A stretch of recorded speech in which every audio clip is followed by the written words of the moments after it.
Hi friends, எல்லாருக்கும் வணக்கம். என்னோடய சேனலுக்கு புதுசாக வந்திருக்கீங்கன்னா நம்ம சேனலை சப்போர்ட் பண்ணிக்கோங்க. வாங்க நாட்டுக்கோழி வளர்ப்பு முறையை பற்றி பார்க்கலாம். ஹாய் ஃப்ரெண்ட்ஸ், இப்போ நம்ம நாட்டுக்கோழி வளர்ப்பு முறையை பற்றி பார்க்க போகிறோம். குறைந்த முதலீட்டில் இப்போ நாட்டுக்கோழி நம்ம வளர்க்கணும் அப்படின்னாக்க கண்டிப்பாக அது நல்ல ஒரு சிறு தொழில் தான். நல்ல தொழில் நம்ம எடுத்து செய்யலாம். ஆனால் அது கொஞ்சம் பக்குவமாக பாதுகாப்பாக வளர்க்கணும். எப்படின்னா கோழி வளர்க்கணும் அப்படின்னாக்க ஒரு கரெக்டான இடத்த ஃபிக்ஸ் பண்ணிக்கிறணும். அது எப்படி இருக்கணும் அப்படின்னாக்கா நல்ல வெப்பநிலையாக இருக்கக்கூடாது, நல்ல ஈரப்பத இருக்கணும். அப்போ தான் அதுகளுக்கு இந்த வெயில் டயத்தில் இந்த அதுகளுக்கு நோய்கள் தாக்காமல் இருக்கும். இந்த குஞ்சுகளெல்லாம் ஃபஸ்ட்டு ஸ்டார்டிங்கில் ஒரு 1 வீக் ஒரு 2 வீக் ஒரு நல்லா பாதுகாப்பாக வச்சுக்கிறணும். ஏன்னா சின்ன குஞ்சுகள் தானே, அது டக்குன்னு ஏதாவது ஒன்றுனா டெத் ஆகி போயிடும். டிசீஸ் ஏதாவது நோய்கள் தாக்கிரும். ஸோ அது ரொம்ப பாதுகாப்பாக பத்திரமா வச்சுக்கிறணும். அது தேவையான தீவனங்கள்னு பார்த்தீங்க அப்படின்னாக்கா இந்த இது அரிசியை முணுக்கி வச்சுக்கிறலாம். அரிசியை முணுக்கி வச்சுக்கிட்டு சோளம், கம்பு இந்த மாதிரி உணவுகள் கோழிகளுக்கு கொடுக்கறது ரொம்ப நல்லது. நோய்கள் வராமல் பாதுகாக்கலாம். கரெக்டான சிறிய தொழிலாக இருந்தாலும் நம்ம கரெக்டாக அதை கொண்டு போனோம் அப்படின்னாக்கா ஒரு ஸ்டார்டிங்கில் ஒரு 50 கோழி வச்சுக்கிட்டு நம்ம ஸ்டார்ட் பண்ண ஆரம்பித்தோம்னாவே அந்த கோழியிலேருந்தே நம்ம கொஞ்சமாக இன்க்ரீஸ் பண்ணிடலாம். பெருசாக அதுக்கு இடம் அமைக்கணும், வீடு கட்டணும் அப்படிங்கிறதெல்லாம் கிடையாது. இப்போ நான் பார்த்தீங்க அப்படின்னாக்கா கூடையில் தான் போட்டு அடைக்கிறேன். அதுக்குன்னு தனியாக வீடெல்லாம் அமைக்கலை. கூடையில் தான் போட்டு அதுக்கும் தனியாக போட்டு வளர்த்துறேன். ஆனால் பாதுகாப்பாக இருக்கணும்.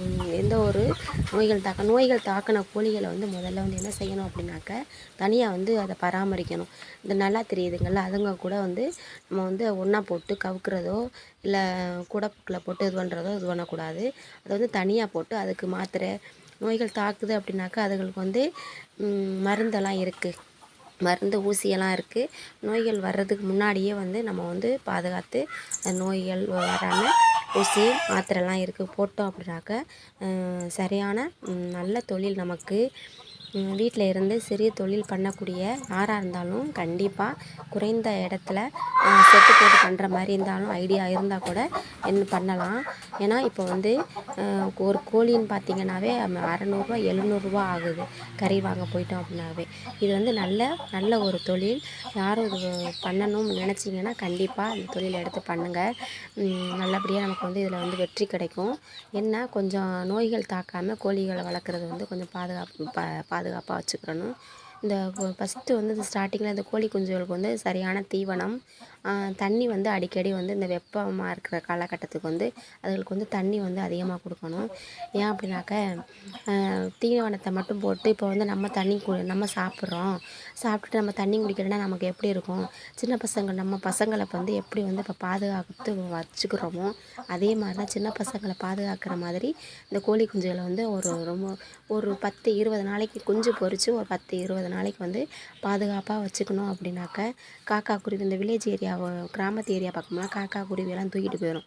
அதெல்லாம் பார்த்து பத்திரமா கொஞ்சம் பக்குவமாக வச்சுக்கிட்டோம் அப்படின்னாக்க நல்ல ஒரு நமக்கு வருமானம் ஈட்டக்கூடிய நல்ல ஒரு சிறந்த தொழில்.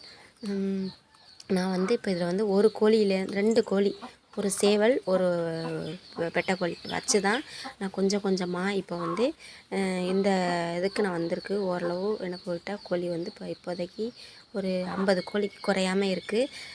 ஃபஸ்ட்டு சிறு துளி தான் பெருவெள்ளம், அது மாதிரி தான் நம்ம எடுத்தாக்கில் அதிக முதலீடு போட்டு பண்ணாமல் சிறிய முதலீடாக கொஞ்சமாக இல்லை குஞ்சாக வாங்கி வளர்க்குற மாதிரி இருந்தாலும் இப்போலாம் கொடுக்குறாங்க.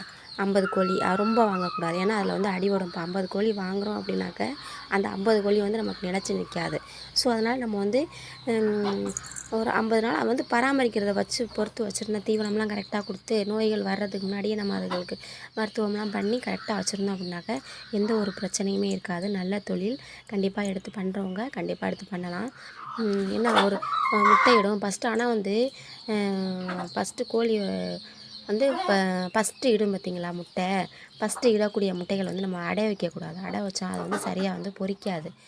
அடுத்த பொருவுக்கு ஃபஸ்ட்டு ஈத்துன்னு சொல்லுவாங்க. ஃபஸ்ட்டு ஈத்துக்கு உள்ளது பொரிக்காது சரியாக. இப்போ அடுத்த ஈத்துக்கு நம்ம வந்து அந்த முட்டைகளை வச்சா 10 முட்டைலேருந்து 15 முட்டை வரலாம் இடும். அதை வச்சோம்னா கண்டிப்பாக மணல் போட்டு வைக்கலாம். ஆனால் நான் வந்து மணல் போட்டு வைக்க மாட்டேன், செல்லு வந்து பிடிக்கும் அப்படிங்கிறதுனால நான் வந்து கிளாத்து யூஸ் பண்ணி தான் வைப்பேன்.